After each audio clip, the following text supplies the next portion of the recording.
Bonsoir, bienvenue au Club d'Orloté, le podcast qui apporte des clés de compréhension pour prendre soin de soi et des autres. Aujourd'hui, nouvel épisode en duo, nouvel épisode avec une invitée. Aujourd'hui, je reçois Caroline Cunier qui est praticienne en EFT et accompagnante holistique de l'endométriose. On a parlé de son parcours, de son cheminement de pensée. On a parlé d'émerveillement, de contemplation. On est revenu sur la définition de l'EFT et sur la pratique qu'en a aujourd'hui Caroline dans son métier. On a aussi parlé d'endométriose, qui est une maladie qui est encore très mal diagnostiquée en France et qui est très mal connue. Donc voilà, pour nous, c'était important de revenir partager tout ça, toutes ces connaissances. Et je vous laisse tout de suite avec notre échange. Bonjour Caroline. Salut Emma. Comment tu vas ? Ça va bien, je suis vraiment contente d'être là avec toi aujourd'hui.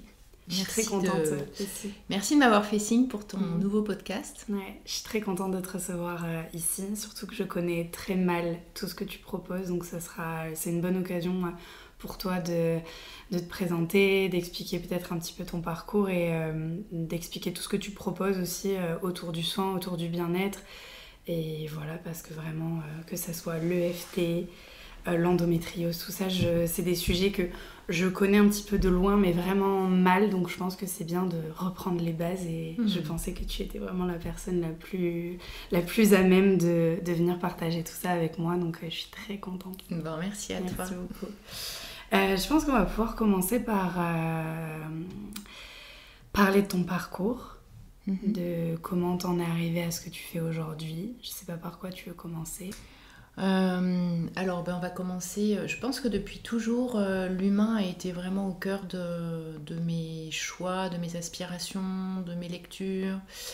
Je sais que quand j'étais adolescente, j'étais très en questionnement autour de la violence. Pourquoi les hommes deviennent violents, enfin les hommes ou les femmes, mais hommes avec un grand H, deviennent violents. Enfin, j'avais besoin de comprendre voilà, tout ce qui pouvait amener à des actes vraiment que je comprenais pas. J'ai fait des études de droit. Je voulais travailler en prison et puis après je me suis dit non, en fait ça va être trop dur. Voilà, mais c'est vrai que je me rappelle d'un bouquin que j'avais lu sur la thèse du suicide en prison, alors que je devais avoir 16 ans, mais ça m'avait passionnée de comprendre. Bon, voilà. Alors après de ça, je suis partie, j'ai travaillé pendant 3 ans dans une ONG lutte contre la grande pauvreté.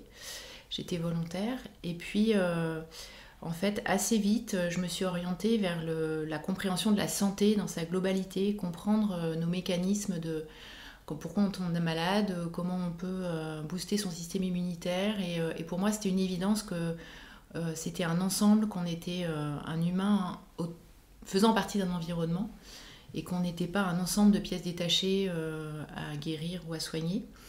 Donc je me suis formée au massage chinois déjà pour moi, pour ma compréhension d'avoir une compréhension différente de celle qui peut être véhiculée par la médecine allopathique. Et ça m'a vraiment passionnée. Et donc j'ai quitté cette ONG et je me suis mise à mon compte et j'ai commencé à proposer des massages. Je me suis formée au massage bébé aussi. Et je me disais que le massage, le toucher, c'était une porte d'entrée aussi pour travailler sur soi, pour mettre un peu plus de douceur dans le monde, pour se libérer aussi de choses, d'entraves qu'on peut avoir et de s'adoucir déjà à soi. Et puis après, l'endométriose est arrivée dans ma vie. Donc là, en fait, j'ai pu expérimenter cette approche holistique qui me passionnait depuis des années. Et ça m'a vraiment permis de me dire, ok, maintenant je sais que j'ai ça. C'était pas inconnu pour moi parce que plusieurs femmes de ma famille étaient touchées. Okay. Et donc le travail sur ma lignée de femmes, sur mon féminin a été ma porte d'entrée en fait dans la maladie. Aussi parce que à la fois j'avais une confiance relative dans le monde médical. J'ai rencontré des soignants adorables et d'autres qui étaient vraiment... C'était compliqué et je voulais pas leur laisser les pleins pouvoirs sur ma maladie. Je me dis ok, j'ai ça, maintenant je sais qu'a priori j'en ai pour un bout de temps. Qu'est-ce que je peux mettre en place dans ma vie pour faire ma part en fait et ne pas dépendre que des médicaments et des médecins. Et voilà, et donc j'ai commencé un travail sur ma lignée de femmes, sur mon féminin, l'alimentation, les perturbateurs endocriniens, enfin voilà, ça a été tout un début d'exploration de cette vision holistique que je portais. Ça a été difficile au début de déconstruire tout ça ? toutes ces étapes de passer, parce que j'imagine qu'on remue beaucoup de choses, Oui.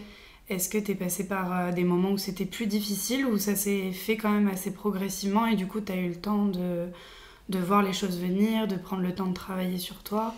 Je pense qu'il y avait une partie de moi qui était pas contente, je vais pas aller jusque-là, mais de se dire ah chouette, je vais expérimenter donc moi j'ai été traitée par une naturopathe, je suis allée voir une praticienne, enfin une acupunctrice. Enfin pour moi c'était évident que j'allais utiliser tout ce que j'avais exploré depuis des années comme soins alternatifs et pratiques alternatives. Donc c'était plutôt un terrain d'expérimentation. Je l'ai vécu comme ça. Après ça n'a pas été simple aussi parce que voilà, c'est pas une maladie toute simple. On sait qu'a priori, on n'en guérit pas vraiment. Quoique, il peut y avoir des périodes de rémission, mais c'est quand même... voilà, on sait qu'on en prend pour quelques années. Voilà, donc je l'ai pas vécu... Enfin voilà, ça a été douloureux. Il y a eu des explorations qui ont été douloureuses, mais voilà, j'ai vraiment pu expérimenter ces différentes portes d'entrée. J'appelle ça des portes d'entrée. En fait, on va revoir ça après dans mon accompagnement pour l'endométriose.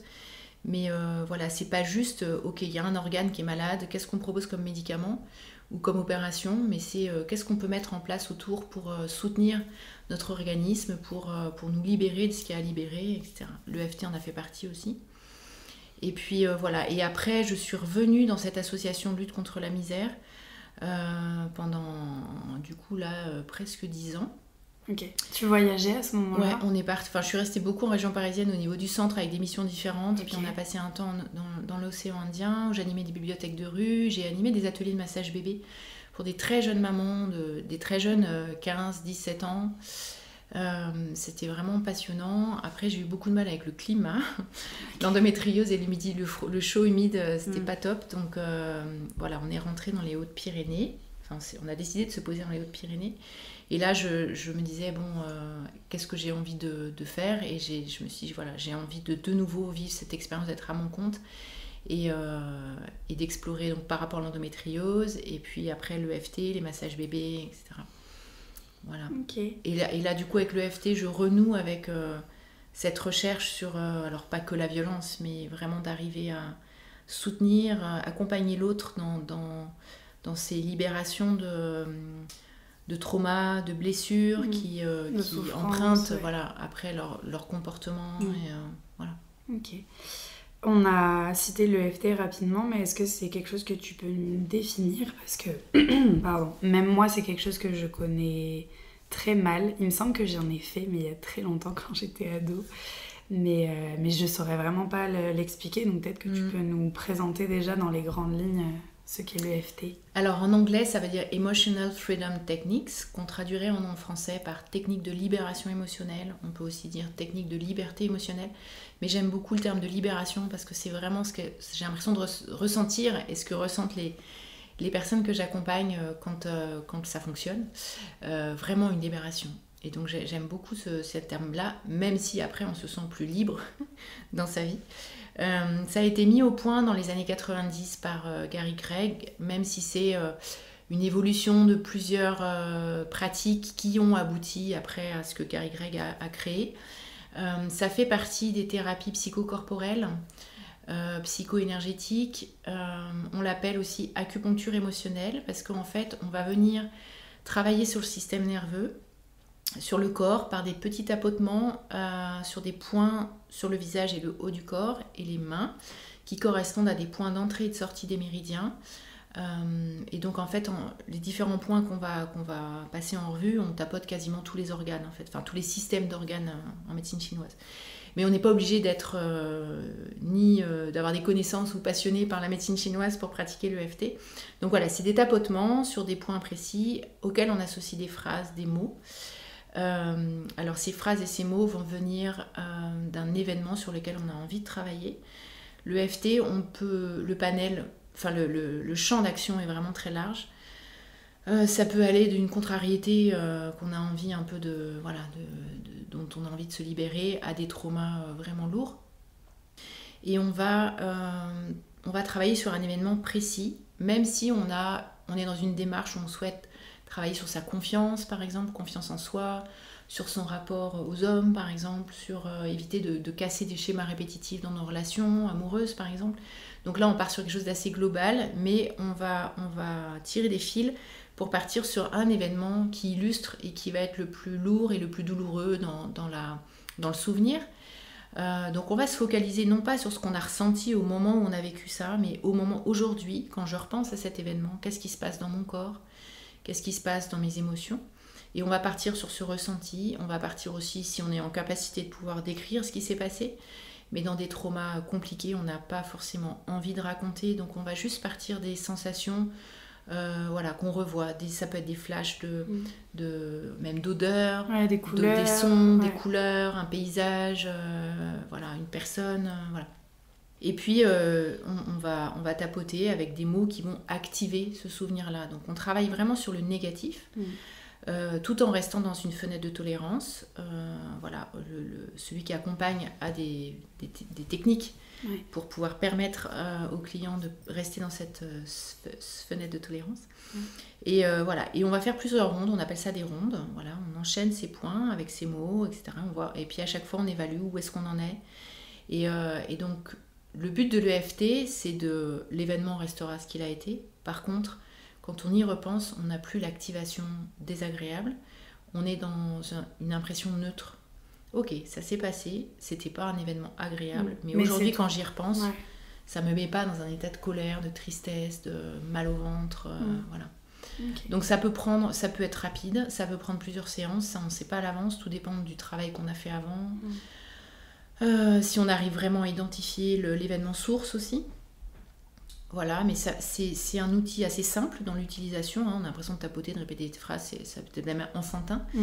Mais c'est vraiment très puissant et très en profondeur. Voilà, on peut le pratiquer sur soi aussi, donc accompagné, mais aussi en autotraitement. Okay. Donc ça, c'est génial aussi au quotidien parce qu'on vit quelque chose qui nous a... perturbé, voilà, on n'a pas envie de passer la journée dessus, hop, on tapote et on laisse passer quoi, les émotions. Les enfants aussi, donc moi j'accompagne pas d'enfants, mais c'est un outil qui est vraiment très intéressant aussi pour les enfants. Oui, et puis comme tu disais, c'est assez ludique, assez enfantin, du coup le côté pour les tapotement enfants, avec une phrase à répéter, ça peut ça permet de ritualiser peut-être un peu le soin aussi. Et puis même pour les petits, l'adulte peut tapoter sur les enfants aussi. Et on peut même taper, pour des personnes qui sont vraiment dans une incapacité à tapoter sur eux, pour des questions de physique ou... Voilà, juste le pouvoir de l'esprit peut suffire aussi à s'imaginer tapoter les points. Voilà. Dans les phrases à répéter, il faut les conjuguer d'une certaine manière, il faut que ça soit des phrases positives, qu'il n'y ait pas de négation ou pas spécialement. Alors au contraire, on est vraiment sur... on va être vraiment... Par exemple, on peut travailler sur la douleur aussi. Donc si on travaille sur la douleur, on va vraiment entrer dans la douleur. Quelle forme elle a, quel goût, quel message elle nous envoie, voilà. Et là, par exemple, on va tapoter en disant cette douleur dans la tête qui ressemble à un couteau et qui me transperce la tempe et qui est grise et qui est froide. Et cette couleur dans ma tête, cette douleur dans la tête, voilà, on va répéter comme ça et puis après on va sentir que ça se modifie, donc on va modifier les phrases. D'accord. Oui, ça peut évoluer tout au long du soin aussi. Ouais. Mais le positif, on l'amène à la fin, quand on est sûr que le négatif s'est libéré. Okay. On peut amener du positif, par exemple, quand on va dans une futurisation, par exemple, j'ai envie de faire ça, mais j'ai très peur de, parce que dans le passé, j'ai vécu quelque chose qui m'a donné, que j'ai mal vécu, une mauvaise expérience, qui du coup me dit que ça peut se passer comme ça. Donc on va aller nettoyer le passé, et après on va se projeter dans le futur en étant dans du positif. Mais l'idée, c'est vraiment il y a une plaie, et on va vraiment la nettoyer en profondeur.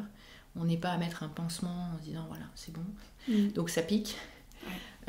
Voilà. Pendant les séances, ça peut être vraiment inconfortable, les émotions peuvent vraiment ressortir, mais voilà, on est là pour accompagner ça, et en tout cas à la fin d'une séance, même si on n'a pas clos le chapitre, la personne ne repart pas plus mal qu'elle n'est arrivée, on clôt les choses et puis on reprend après.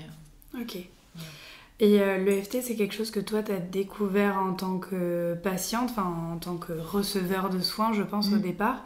Et qu'est-ce qui t'a décidé à en faire une profession, à le proposer, toi, en tant que praticienne? Alors, je l'ai découvert au cours d'un accompagnement avec une sophrologue qui s'appelle Pauline Valderon. Je faisais un travail sur les émotions et elle m'a proposé une ronde de FT, on travaillait sur la colère. Et ça c'est j'ai très mal vécu, je me dis mais c'est quoi ce... J'ai l'impression que c'était très simple de tapoter, mais en fait il s'est passé tellement de choses à l'intérieur, ça m'a fait peur en fait comme technique en me disant waouh, qu'est-ce qui se passe? Et puis après je me suis dit waouh, c'est génial en fait. Mais c'est vrai que le premier contact n'a pas été évident. Et voilà, et après je l'utilisais pour moi.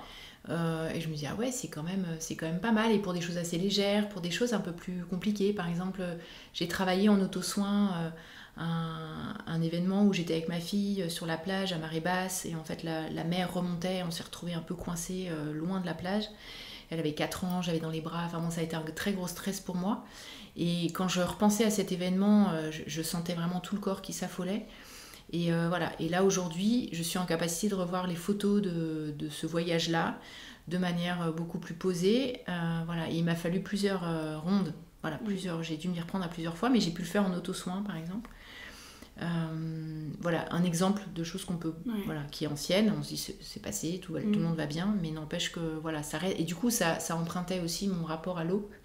Et quand ma fille est au bord de l'eau, donc voilà, les choses se sont apaisées. Donc après, j'ai utilisé pour moi, et puis après je me suis dit bah tiens, pourquoi pas me former pour avoir un outil supplémentaire dans mon accompagnement endométriose.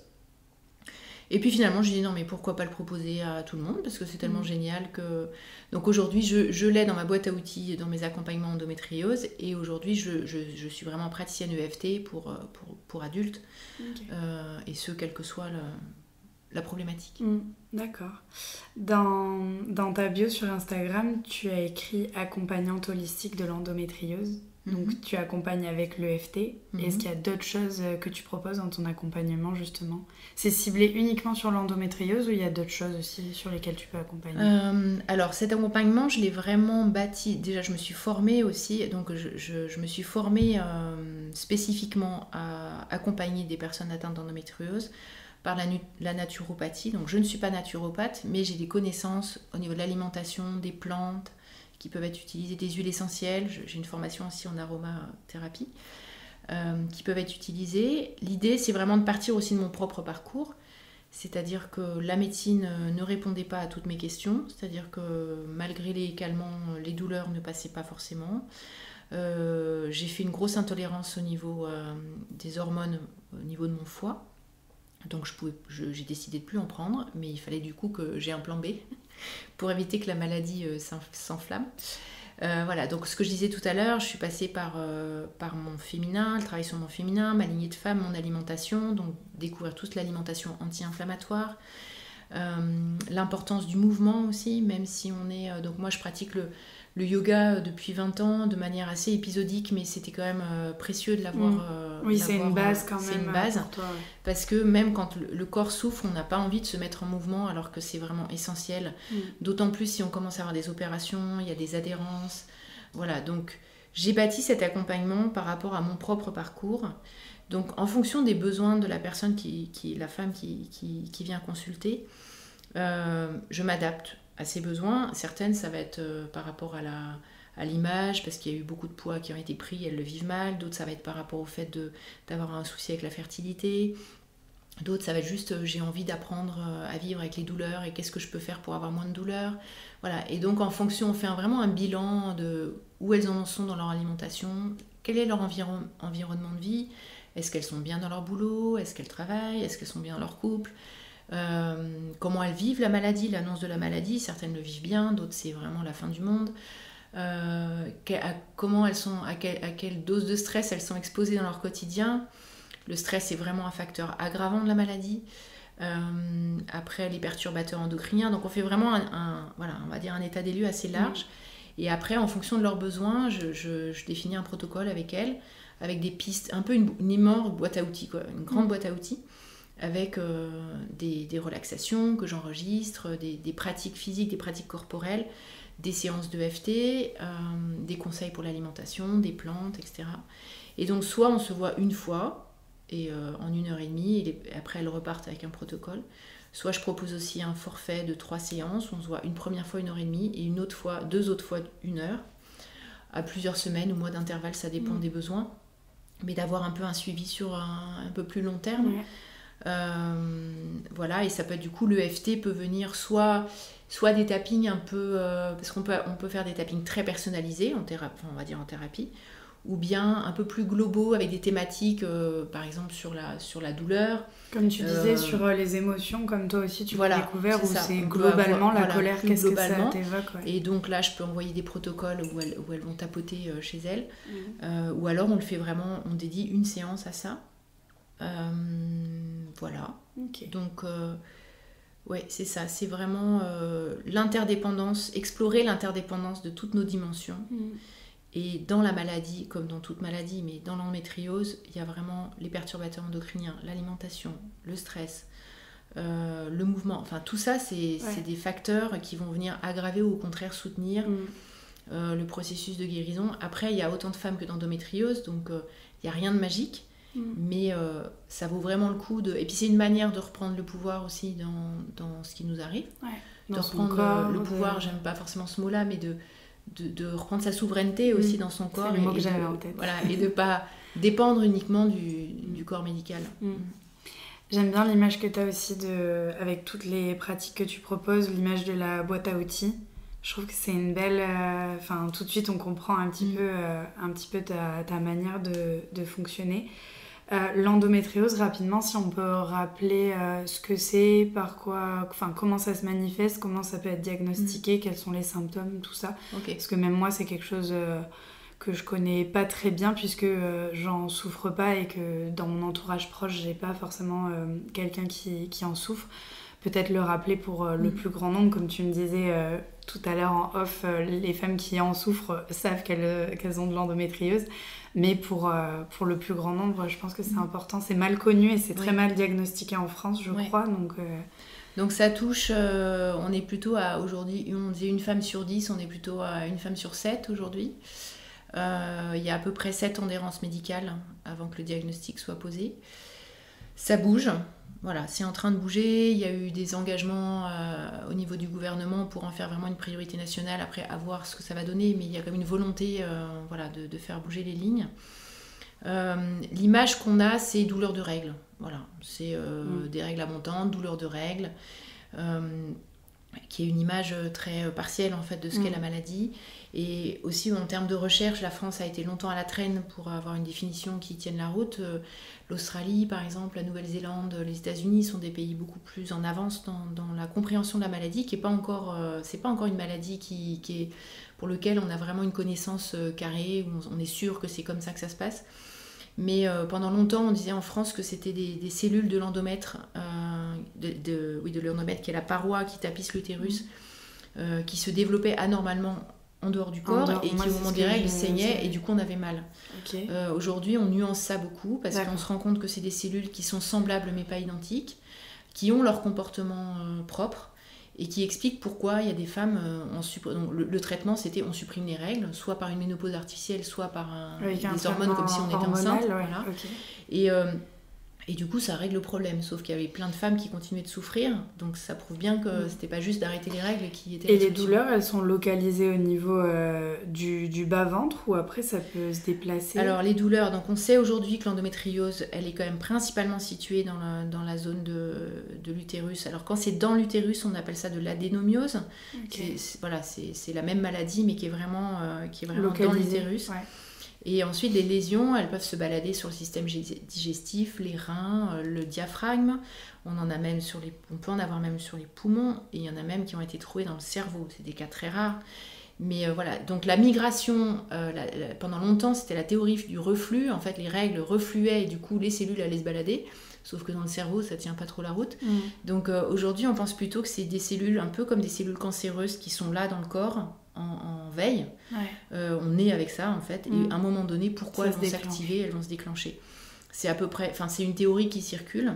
Il y a un âge auquel c'est plus fréquent que ça se déclenche justement, si on peut parler de déclenchement?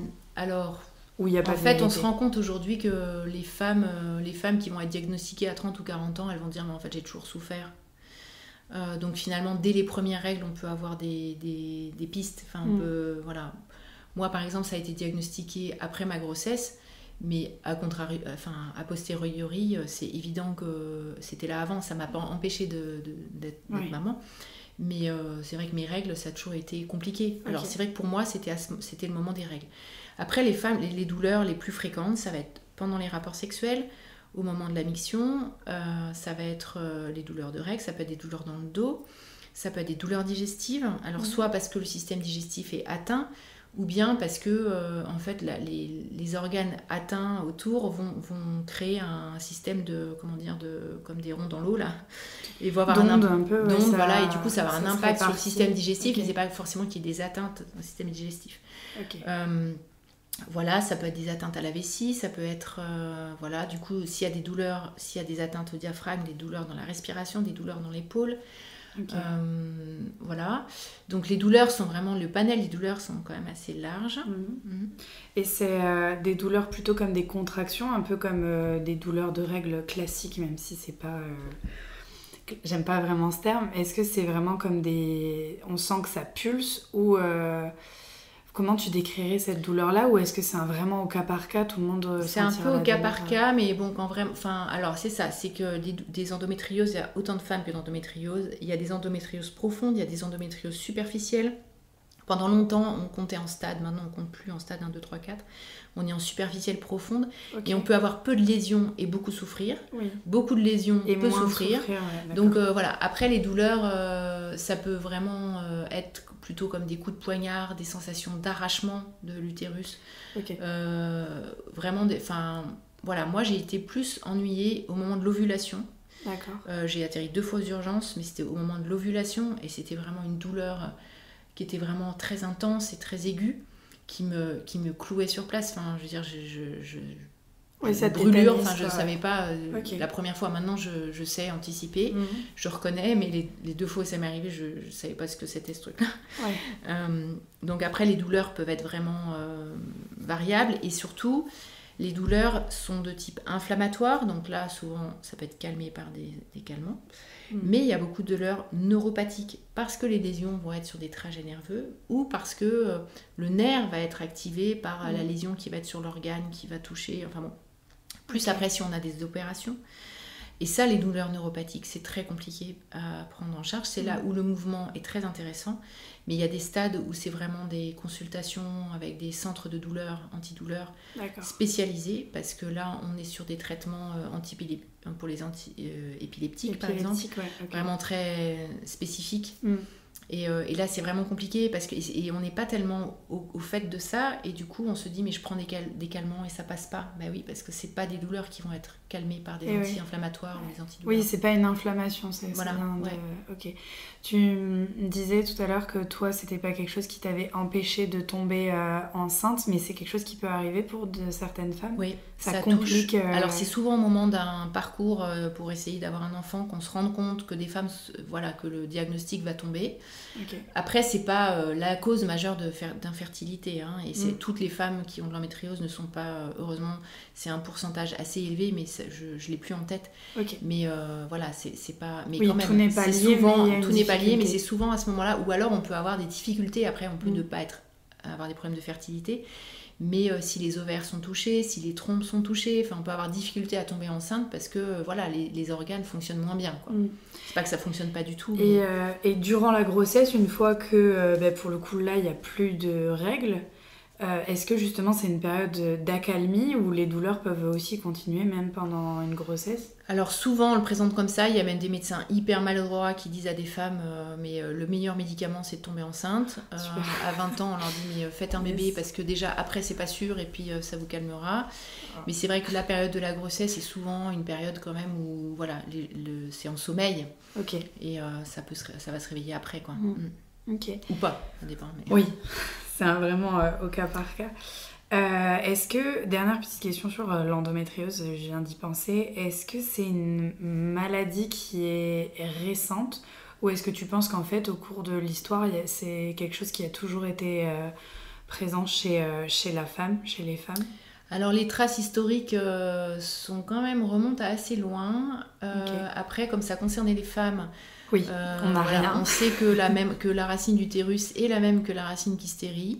Donc on avait vraiment, c'était classé dans folie. Ouais, on les enfermait. Voilà. Maintenant, je pense qu'il y a eu une accélération aussi avec les perturbateurs endocriniens qui inondent notre quotidien. Nourriture. Et ça, c'est sûr que ça aide pas. Plus les conditions environnementales, de pesticides et tout ça, l'alimentation, ça c'est sûr que c'est un facteur aggravant, le stress. Ok, donc ça, c'est quelque chose qui était déjà présent, mais là c'est amplifié par notre monde d'aujourd'hui. Toi, c'est quelque chose que tu arrives à traiter, que ce soit pour toi ou chez les autres avec l'EFT. Tu nous parlais du mouvement. Est-ce qu'il y a d'autres choses que tu conseilles pour une jeune femme à qui on vient de diagnostiquer justement cette maladie, où on a posé réellement le diagnostic de l'endométriose? Est-ce qu'il y a des choses à de suite changer, que ce soit au niveau de l'alimentation, des praticiens vers qui se tourner? Je pense que c'est intéressant d'aller se tourner vers des praticiens qui ont qui proposent des solutions, enfin pas des solutions, mais des pratiques alternatives pour avoir, c'est ça, cette boîte à outils. Déjà l'alimentation c'est une base, mais après d'avoir sur soi et de pas utiliser que des calmants, parce que sinon on passe notre vie à utiliser de la chimie et on sait que pour le foie c'est pas bon, pour plein de choses. Donc c'est vrai que c'est bien d'avoir des plans B aussi pour alors après il y a rien de magique, je veux dire, c'est sûr que c'est aussi un changement moi ça m'a demandé aussi de changer des habitudes, des pratiques. Faut avoir envie, on a tous envie d'aller mieux, mais c'est vrai que ça peut être inconfortable parce que ça peut nous demander de changer nos habitudes. Tu penses à quoi par exemple? Et ça, au niveau du mental, c'est important. En fait, déjà rien que il n'y a pas de jugement dans ce que je vais dire, je suis passée par là à un moment donné, mais de se dire victime, voilà, pourquoi moi, pourquoi ça m'arrive à moi et j'ai pas de chance et je peux pas avoir d'enfants alors qu'il y en a d'autres qui peuvent en avoir, enfin je veux dire, c'est des étapes. Mais si on reste là-dedans, c'est sûr qu'on alimente. Je veux dire, on est dans la colère, on est dans le ressassement, tout ça. On va alimenter quelque chose de négatif qui va pas être bon ni pour son moral, ni pour le corps. Donc ça peut demander, on peut avoir besoin d'étapes où on va besoin d'être accompagné dans le mental pour changer vraiment notre acceptation de la maladie. Oui, parce que c'est humain de réagir avec de la colère. Au début, de se dire qu'est-ce que j'ai fait, etc. Et ça peut être très très handicapant. Donc c'est sûr que la vie sociale peut vraiment être très handicapée. Donc on peut le vivre comme une forme d'injustice. Et en même temps, c'est juste pour personne d'être malade. Donc ok, la vie nous envoie ça et comment je peux l'accueillir au mieux. Donc le mindset, le mental, ça joue beaucoup. Et aussi quand on a un diagnostic, c'est très important d'avoir plusieurs avis parce que aussi, donc, c'est une maladie pour laquelle on opère. L'opération est vraiment très intéressante pour l'adénomiose parce que là on peut vraiment, on sait que ça sera pas ailleurs. Oui, quand c'est localisé. Quand il y a des lésions ailleurs, si on opère, je vais vous enlever les lésions, mais quand on oublie une ou deux, la maladie est toujours là. Et il y a des femmes qui sont aujourd'hui à 12, 15, 20 opérations et qui sont toujours en souffrance parce que la technique pour enlever les lésions, elle est très complexe et que ici on l'utilisait un peu comme on va nettoyer en surface mais on n'allait pas en profondeur et donc ça repartait. Donc les opérations aujourd'hui on le manie avec quand même plus de tact et c'est bien d'avoir plusieurs avis si on a un doute, surtout faire confiance à son ressenti. À son intuition, se documenter, s'informer pour pouvoir décider en conscience.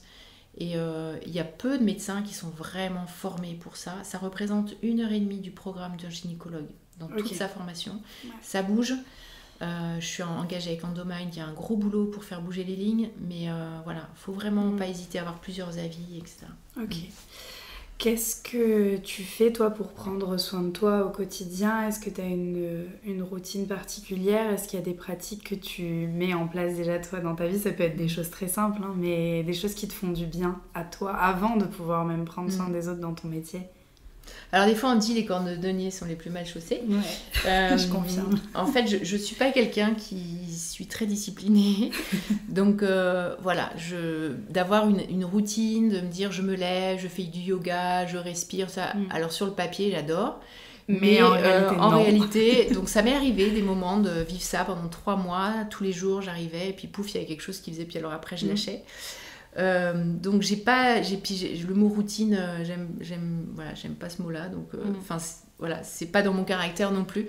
Mais alors par contre, alors être attentive au message de mon corps, ça oui, d'être à l'écoute, de sentir quand j'ai besoin de repos, de sentir quand j'ai besoin de temps pour moi, quand c'est trop, quoi, de pouvoir me poser, d'être à l'écoute de mon corps. Ça, c'est quelque chose c'est vraiment ma boussole aujourd'hui.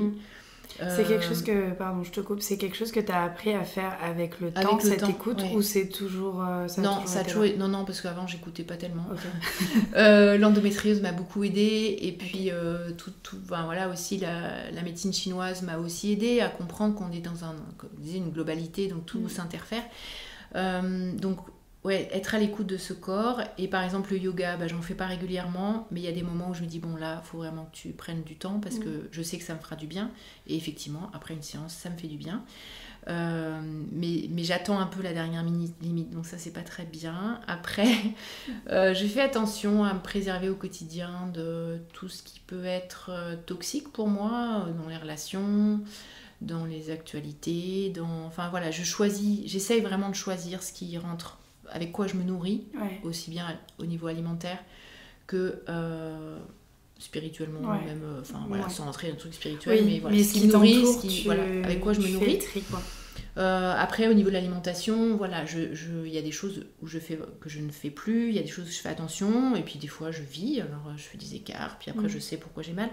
Mais voilà, c'est la vie aussi, je suis pas à 7, hein, mais voilà. Non, mais c'est vraiment, je pense que c'est l'écoute, être à l'écoute des signaux de mon corps, ça c'est sûr.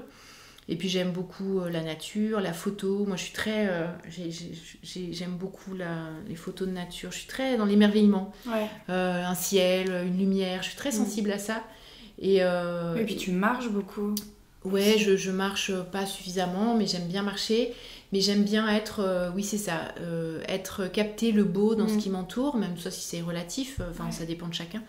Et donc ça, c'est important pour moi de prendre beaucoup de temps là-dessus, voilà, et de le partager aussi ou pas, et ça c'est... Oui, dans la contemplation, beaucoup des petits riens, je crois que c'est ce qui est écrit ça, mes petits riens, dans ce qui me nourrit, c'est mes petits riens, et ça me nourrit beaucoup, aussi pour prendre du recul, voilà, d'être dans une douleur, ou des jours où la douleur de l'ovulation elle est encore là, hein. Il y a des fois j'arrive à la terre, et puis il y a des fois elle est vraiment là.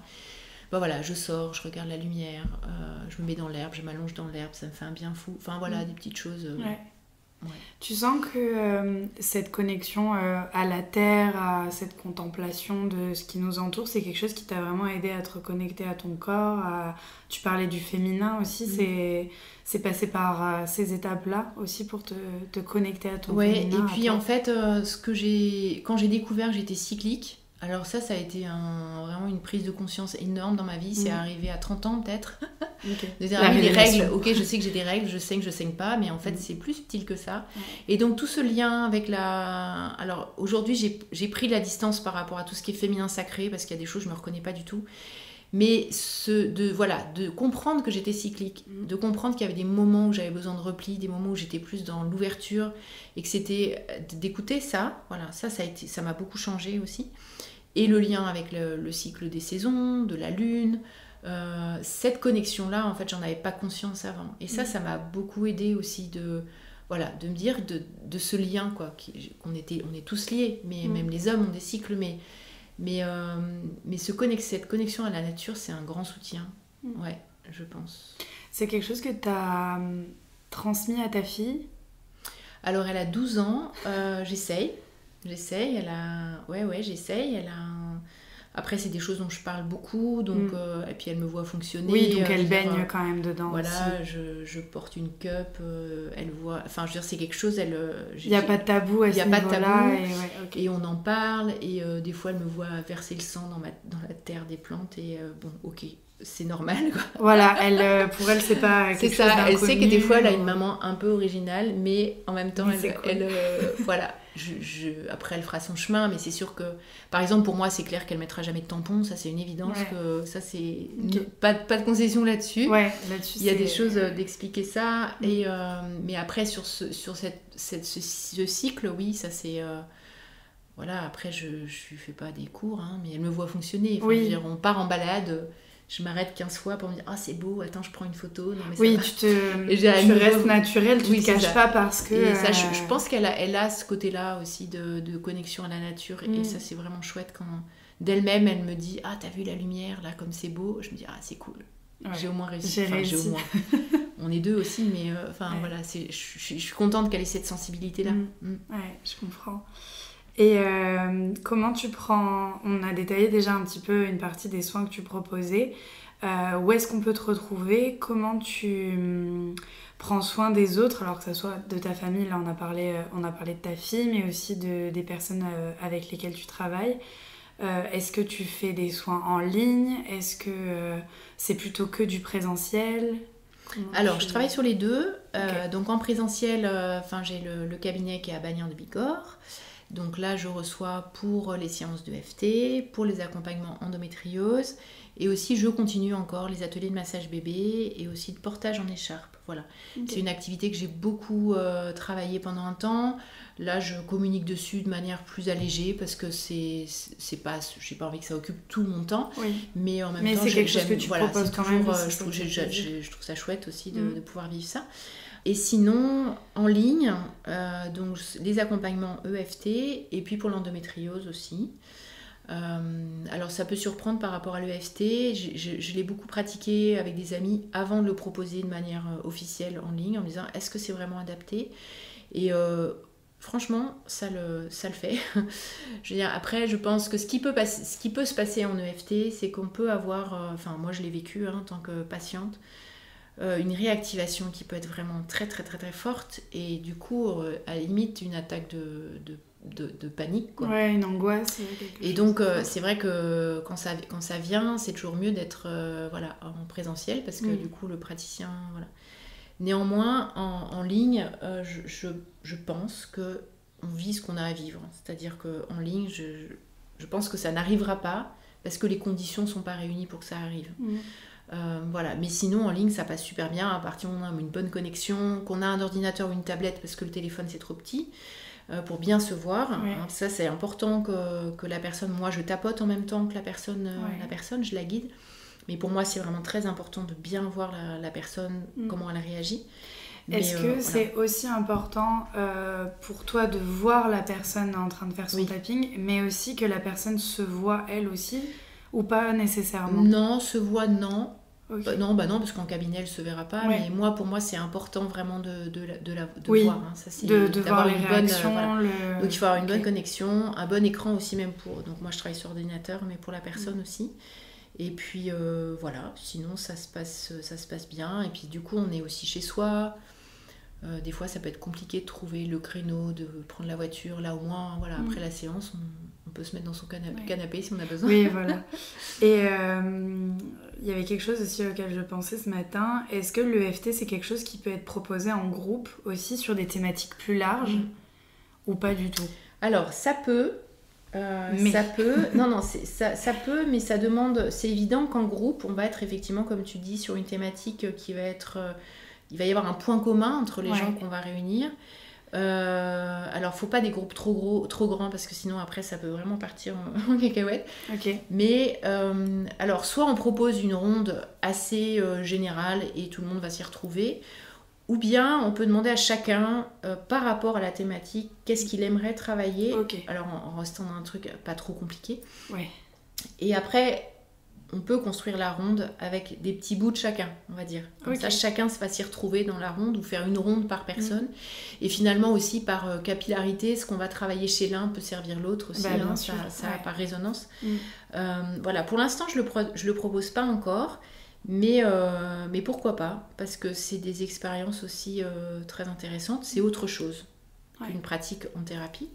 En individuel, mais c'est aussi intéressant d'avoir l'effet de groupe. J'ai pensé à ça ce matin avant que t'arrives, je me suis dit mais du coup est-ce que Caroline propose des choses en groupe? Est-ce que c'est quelque chose qui se fait? Est-ce que c'est un format qui est possible ou pas? Parce que des fois il y a des pratiques qui sont très au cas par cas et où c'est pas évident de proposer du collectif, donc je me posais la question. Et où est-ce qu'on peut te retrouver? Est-ce que tu as un site internet? Alors, j'ai un site internet, www.13-lune.com. Ok. Voilà, oui, c'est le nom de 13 lunes. Pourquoi 13 lunes? Alors, pour l'aspect cyclique, voilà, Ok. on peut avoir entre 12 et 13 lunes par an. Mais voilà, quand j'ai démarré mon activité, le féminin occupait vraiment une place plus importante. J'animais des cercles de femmes et tout ça. Donc je trouvais que c'était assez... voilà, ça résumait assez voilà, tout je me suis ce que toujours mettais dedans. posé la question. Et puis là, je le garde aussi parce que voilà, j'aime bien cette idée-là. Toi, Voilà, c'est moi. Et puis je suis sur Facebook et sur Instagram. Et le profil Instagram, c'est 13.lune. Au pluriel aussi. Ouais. Ok. Mais tu mettras, je pense que tu mettras. Oui, je mettrai tout. Mais c'est vrai que des fois, c'est bien. Voilà, et pour les prises de rendez-vous, donc tout ce qui est en présentiel par téléphone ou par mail. Et sinon, en ligne, j'ai un lien Calendly qu'on peut retrouver sur mon site et sur les réseaux. Voilà. Ou ça peut être aussi par téléphone. Hein, mais... Oui, ok, super. Et pour terminer, pour clôturer cet épisode, est-ce que tu as des recommandations à faire? Est-ce que tu as des petits gris-gris, des petites choses que tu gardes avec toi ou juste qui te parlent en ce moment? Ça peut être des lectures, ça peut être une citation, un film que tu as vu, des choses qui t'ont fait du bien. Alors, la citation qui m'accompagne vraiment dans mon quotidien, c'est une citation, ça a été dit par Frida Kahlo. Donc, on ne présente plus cette artiste mexicaine. Ouais. D'un coup, j'ai un double mexicaine. C'est bon, c'est mexicain. Voilà. Qui, avec un parcours quand même aussi, elle, par rapport au corps, qui est quand même avec cet accident tragique et qui l'a quand même pourri toute sa vie, mais qui en même temps, je pense, a été sa force. Ouais. Et donc, qui dit rien n'est absolu. Tout est changement, tout est mouvement, tout est révolution, tout s'envole et s'en va. Voilà, je trouve que cette phrase me renvoie aussi à l'impermanence bouddhiste qui m'a beaucoup parlé quand j'étais plus jeune, qui m'a beaucoup soutenue aussi.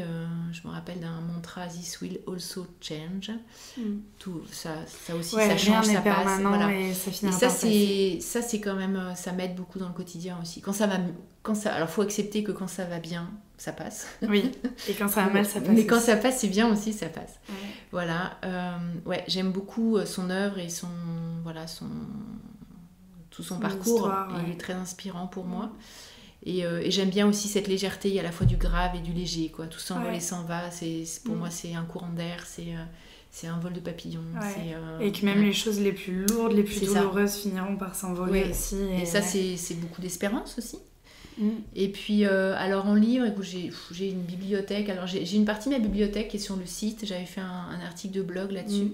Mais en ce moment, je suis en train de lire Consolation de Christophe André, qui est donc un thérapeute psychiatre assez renommé. Et alors, il a écrit un petit bijou sur l'art d'être consolé, d'avoir besoin d'être consolé, de consoler les autres. Et je me suis tellement retrouvée parce qu'il y a beaucoup d'émerveillement aussi des petites pépites de la vie et des petits riens. Et voilà, puis il a une belle plume, il parle aussi de sa maladie et de voilà, ce que ça a provoqué. Donc c'est un livre assez intimiste.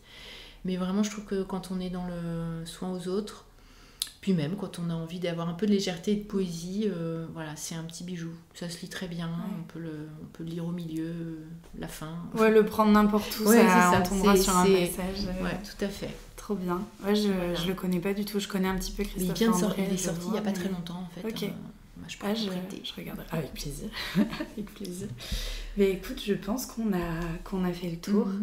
Merci beaucoup. Merci à toi. Ouais. Je suis contente d'avoir partagé tout ça. Et puis j'ai appris plein de choses. Moi j'adore quand je prends plein de choses, donc c'est trop bien. Merci pour ta présence. Je suis très honorée que tu sois venue ce matin pour cet épisode. Merci de m'avoir invitée. Merci Caroline. Écoutez, j'espère que cet épisode vous a plu et que ça vous a permis de découvrir un petit peu l'univers de Caroline et tous les soins qu'elle propose. C'était un plaisir pour moi de la recevoir pour cet épisode. Et écoutez, je vous dis à la semaine prochaine. Bisous!